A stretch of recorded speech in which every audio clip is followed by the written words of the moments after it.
It's still early, but it's looking like we have a clear winner of that summer blockbuster trade between the Wizards and the Warriors. But there's one big thing that everyone is ignoring, and it has to do with none other than Jordan Poole, who's looking shakier and shakier as time moves on. Wait, wasn't this supposed to be the year he would take off? I'm here to break down Jordan Poole's regression in 3 simple steps, including his biggest problem. And if it doesn't change, he might be out of the NBA for good. Jordan Poole was supposed to prove so much just a few games into the season. Before the year began, Jordan Poole was open about his transition to the Wizards and how he was so excited to seize the opportunity of being the center of attention in DC. In fact, this move looked like the perfect move for Poole, as he got the opportunity to get out from the shadow of the Warriors stars and use his impressive skill set on a team that's in rebuilding mode. For a franchise like the Wizards, who are more so focused on building than winning, this looked and felt like the trade that would allow Poole so much freedom that he could potentially have big-time individual milestones this season, like making the All-Star team and even winning the NBA's Most Improved Player. With the Wizards not making many other moves of note this past offseason, that told us all we needed to know about how they envisioned using Jordan Poole in their offense and the potential long-term plan they had with him and Kyle Kuzma being their all-star caliber tandem. And when the preseason came around this year, it looked like the Warriors would quickly regret their decision to trade away Poole, with him looking as sharp as ever in his first touches in those Wizards threads.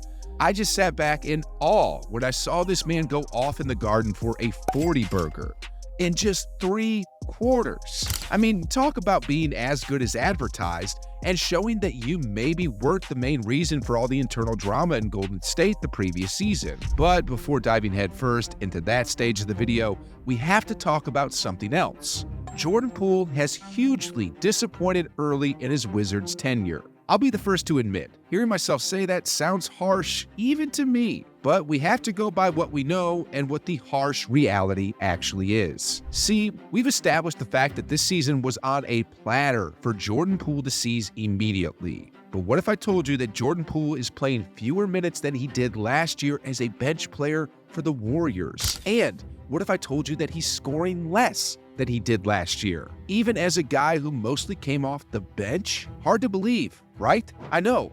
If someone told me that 3 weeks ago, I frankly would have a hard time believing that person is telling the truth. But speaking of the truth, what is the real reason behind Poole's early season struggles? Numbers say otherwise, but Poole remains confident so far, recently saying, "It's a smooth transition, we're building everything from scratch, essentially building up a new foundation." And in Poole's defense, I guess going from a really good team to a pretty bad one can be a challenging transition of its own, even though he isn't going to come out and say it publicly. It's a lot easier to get open looks and play freely when you have Steph Curry and Klay Thompson by your side, drawing the entire defense's attention. Now, being the primary ball handler in Washington, Poole is learning what it feels to have defenses directly game planning to stop you. And that's the biggest reason I think Poole has struggled, as reflected by his poor shooting at just 41% from the floor and only 30% from 3. And it's not a small sample size either. Poole so far has the 2nd highest usage rate of his career, which makes things even more concerning. Of course, we don't expect those numbers to remain low as the season grows older, but there's no question that Poole is going to have to learn the hard way how to counter defenses that are gearing up to stop you. And here's the other big point. Poole is finding out what it means to be a true leader.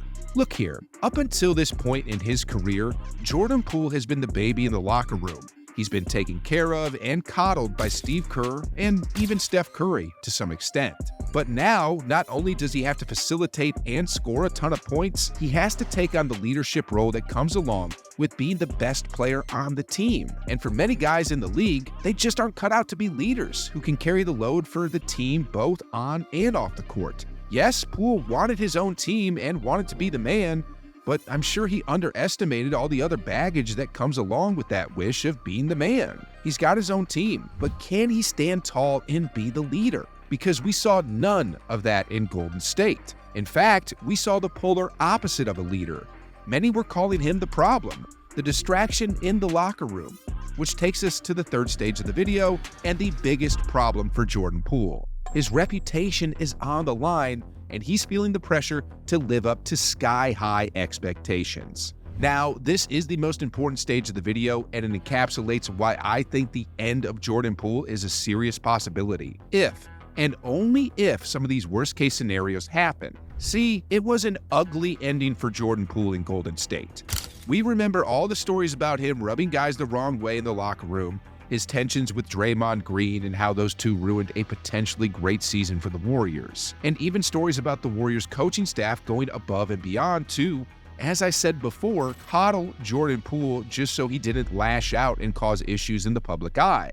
And when the season ended the way it did with Jordan Poole playing some of his worst basketball ever, that notorious bad shot he took at the end of Game 1 against the Lakers, and even viral clips of Poole pouting when being pulled out of the game by Steve Kerr. All these scenarios created the ugly writing on the wall that Jordan Poole's days in Golden State were numbered.